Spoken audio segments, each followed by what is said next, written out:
उत्तर प्रदेश के हाथरस में मंगलवार को कथित बाबा नारायण साकार विश्व हरि भोले बाबा के सत्संग के बाद मची भगदड़ में 116 से अधिक श्रद्धालुओं की मौत हो गई।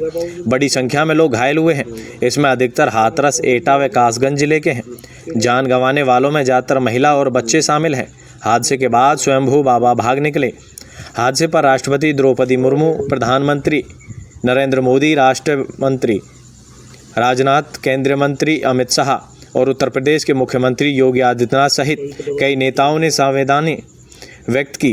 राज्य सरकार ने मरने वालों के स्वजनों को 2-2 लाख व घायलों को 50-50 हज़ार रुपये आर्थिक मदद का ऐलान किया है। प्रधानमंत्री मोदी ने भी मरने वालों के स्वजनों को 2-2 लाख रुपये की अनुग्रह राशि देने की घोषणा की है। एक दिवसीय प्रवचन के लिए फुलरई गांव में करीब 150 बीघा जमीन में आयोजित किया गया था। मानव मंगल मिलन सद्भावना सम्मान में करीब 1 लाख लोगों के बैठने की व्यवस्था की गई थी, लेकिन एक अनुमान के मुताबिक 1.5 लाख से अधिक लोग पहुंच गए। सुबह 11 बजे बाबा मंच पर आए। भीड़ अधिक होने के कारण शुरू से ही व्यवस्था बिगड़ी रही। दोपहर 1:45 बजे आरती के बाद सत्संग समाप्त हुआ। भीड़ ने निकलने नहीं दिया। इसी दौरान बाबा का काफिला भी निकल गया। बाबा के दर्शन को भीड़ उमड़ गई। काफिला निकलने के तुरंत बाद ही भीड़ बेकाबू हो गई और धक्का मुक्की कर लोग नीचे गिर बड़ी घटना को अंजाम देता हुआ नजर आया।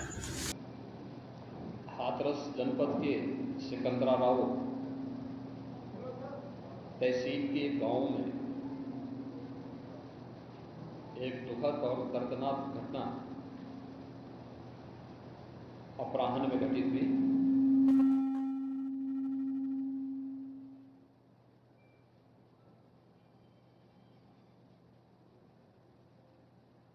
इस पूरी घटना के तह तक जाने के लिए शासन स्तर पर हम लोगों ने कल भी जो व्यवस्था बनाई थी, लेकिन प्रथम दृष्टया हम लोगों का यह था कि पहले राहत और बचाव के कार्य को आगे बढ़ाया जाए।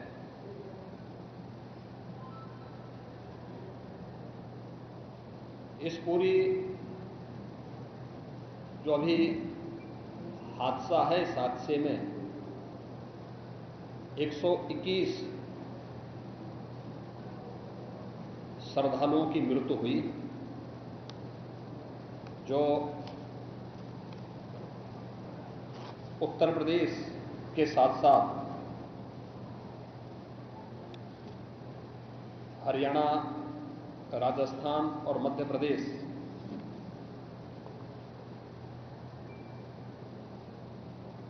से भी जुड़े हुए थे। उत्तर प्रदेश में हाथरस, बदायूं, कासगंज, अलीगढ़,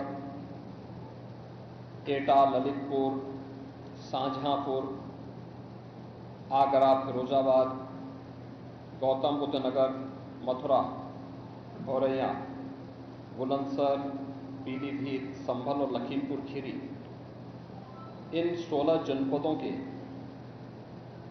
भी कुछ श्रद्धालु जन थे जो इस हादसे के शिकार हुए हैं।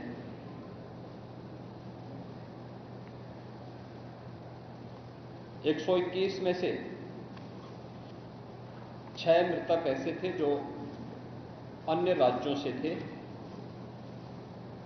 जिनमें ग्वालियर मध्य प्रदेश से 1 थे, हरियाणा से 4 थे और राजस्थान से 1 थे।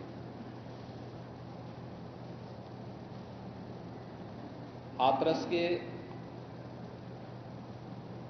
जिला हॉस्पिटल में मैंने जो घायल हैं,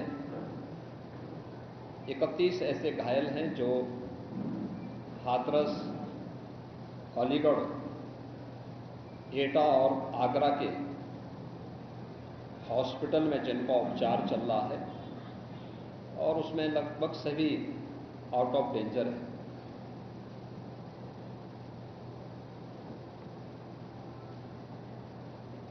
हादसे के बारे में जो वहाँ के चश्मदीद हैं, जो इस घटना के शिकार हुए थे, गंभीर रूप से घायल हो गए थे, उनमें से ज़्यादातर जो लोग हैं जिनसे आज मैंने बातचीत भी किया है, वे सभी इस बात को बोलते हैं कि हादसा कार्यक्रम के उपरांत जब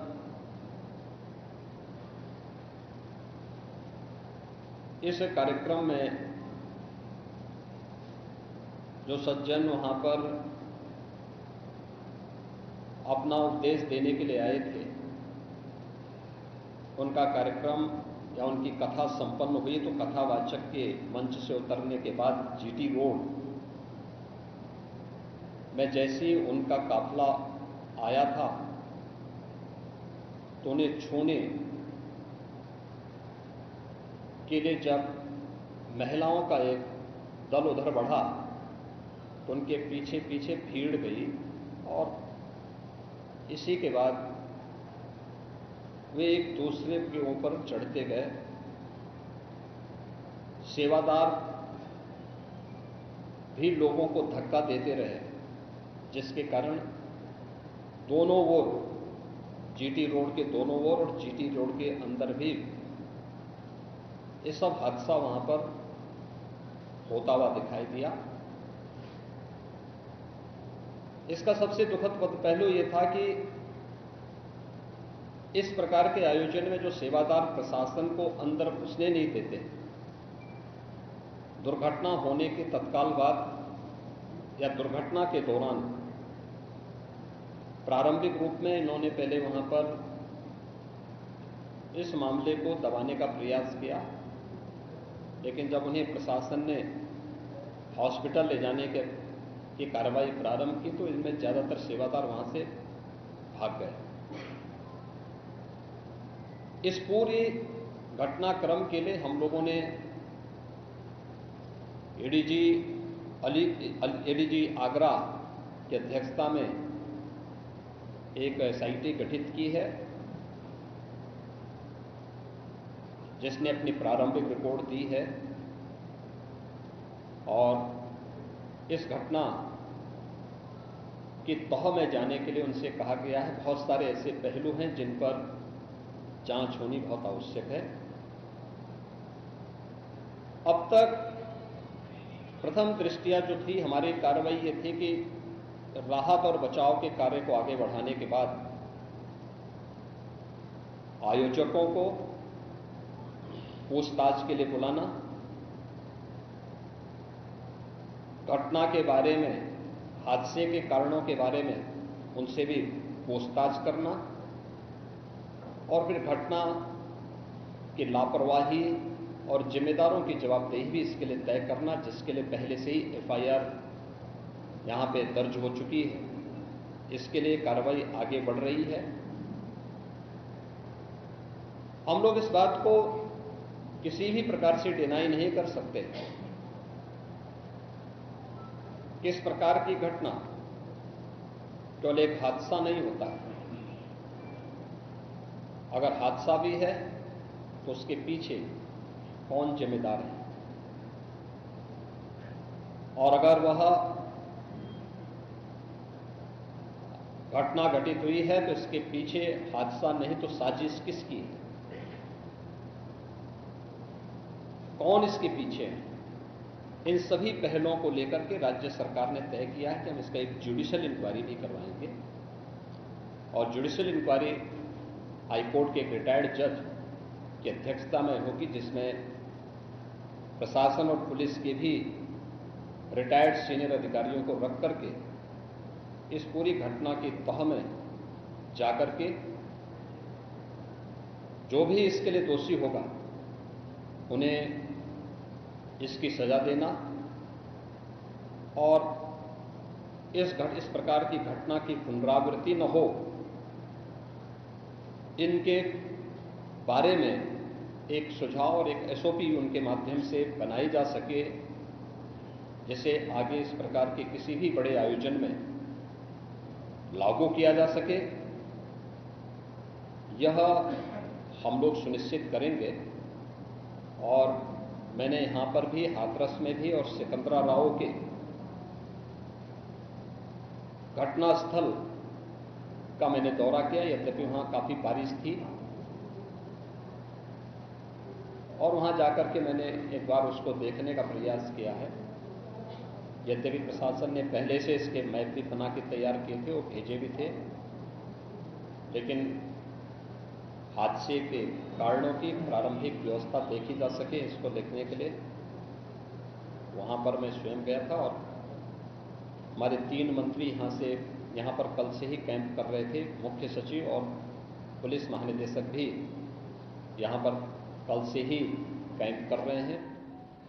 सीनियर अधिकारीगण भी यहाँ पर पुलिस और प्रशासन के अधिकारीगण यहाँ पहले से ही कैंप करते हुए इस पूरी घटना के लिए जिम्मेदारों की जवाबदेही तय करने की भी दिशा में आगे कार्रवाई की जा रही है, जिसमें कुछ विशेष दल बनाए गए हैं जिनमें अलग अलग जनपदों में उनकी कार्रवाई अब प्रारंभ होगी और प्रारंभिक जांच के बाद आगे की कार्रवाई को हम लोग आगे बढ़ाने का कार्य करेंगे। यह यहाँ की घटना के बारे में था और जुडिशल इंक्वायरी के बारे में आज ही इसके नोटिफिकेशन शासन के द्वारा भी जारी हो जाएगी। महाराज जी, बाबा के खिलाफ कार्रवाई होगी। बाबा को नामजद नहीं किया गया है।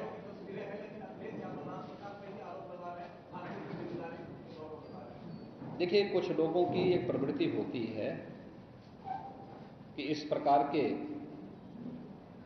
दुखद और दर्दनाक घटनाओं में भी वे राजनीति ढूंढते हैं और ऐसे लोगों की एक फितरत है कि चोरी भी और सीना चोरी भी। यह हर व्यक्ति जानता है कि सज्जन के फोटो किसके साथ में है, उनके राजनीतिक संबंध किन के साथ जुड़े हुए हैं। तो स्वाभाविक रूप से आप लोगों ने इस बात को देखा होगा कि पिछले दिनों रैलियों के दौरान इस प्रकार की भगदड़ कहाँ मचती थी और कौन इसके पीछे थे, और मुझे लगता है उसकी तह में जाना आवश्यक है। जो लोग निर्दोष लोगों के जीवन के साथ खिलवाड़ करते हैं और उनकी जवाबदेही भी इसके साथ तय होगी।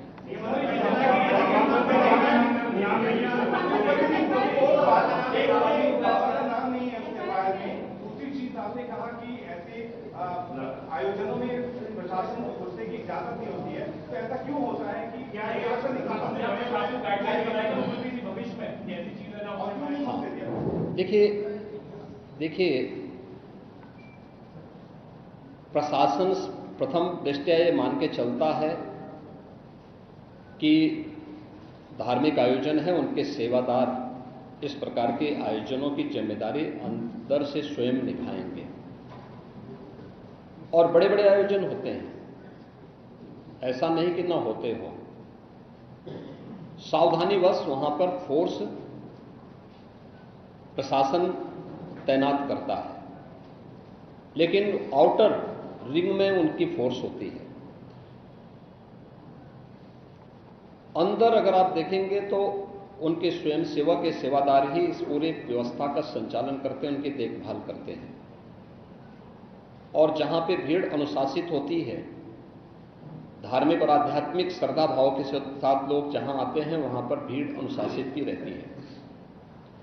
लेकिन जब वही कार्यक्रम निहित स्वार्थी तत्वों के हाथों का खिलौना बन जाता है तो वह अनुशासनहीनता का नजारा वहां पर भी देखने को मिलता है और इसका शिकार अंततः वह निर्दोष व्यक्ति होता है जो धार्मिक श्रद्धा के साथ उस आयोजन में भागीदार बनता है, क्योंकि उसको तो साजिश के बारे में पता नहीं होता है और वह अपनी उस श्रद्धा भाव के साथ आता है। लेकिन साजिश करने वाले लोग अपनी साजिश करके फिर वहां से चुपचाप खिसकने का प्रयास भी करते हैं। होना यह चाहिए था कि अगर हादसा था तो सेवादारों को वहां पर इस पूरी घटना को पहले तो अपनी व्यवस्था को सुदृढ़ करना चाहिए था, और अगर सुदृढ़ नहीं कर पा रहे थे तो प्रशासन का सपोर्ट लेकर के हादसे के शिकार लोगों को हॉस्पिटल पहुंचाने की व्यवस्था करनी चाहिए थी, उपचार की व्यवस्था करनी चाहिए थी। इसका सबसे दूसरा जो पहलू ये है कि हादसा में लोग मरते गए और सेवादार उससे पहले वहां से खिसक करके भाग चुके थे, और इसीलिए हम लोग इसकी तह में चलेंगे। और मैं इस बात के लिए आपको इस बात के लिए मैं कह रहा हूं ना कि मैंने इसीलिए जुडिशियल कमीशन के बारे में राज्य सरकार ने इसको तय किया है। हम इसके तहत निष्कर्ष पर आएंगे और इस प्रकार के बड़े बड़े आयोजन हम लोग करते रहे हैं, लेकिन कहीं भी कोई इस प्रकार की चीजें नहीं आई है। और मुझे लगता है हम लोगों ने इस प्रकार के बड़े बड़े आयोजन हमेशा किए हैं, कुंभ जैसे बड़े आयोजन किए हैं, बड़े बड़े कार्यक्रम होते रहे हैं, लेकिन इसीलिए मैंने कहा कि इसकी तह में जाना आवश्यक है कि आखिर इसके पीछे कौन लोग इसके लिए जिम्मेदार हैं। दूसरा, राज्य सरकार ने और केंद्र सरकार ने, देखिए कि एफआईआर एप्लीकेशन परमिशन के लिए जिन लोगों ने दी थी, प्रथम दृष्टया पहले एफआईआर उनके खिलाफ होती है और इसके बाद फिर उसका दायरा बढ़ता है। ये सभी अन्य लोगों के दायरे में आएंगे, जो भी इसके लिए जिम्मेदार होंगे वो इसमें आएंगे। केंद्र और राज्य सरकार ने आर्थिक सहायता की भी घोषणा की है।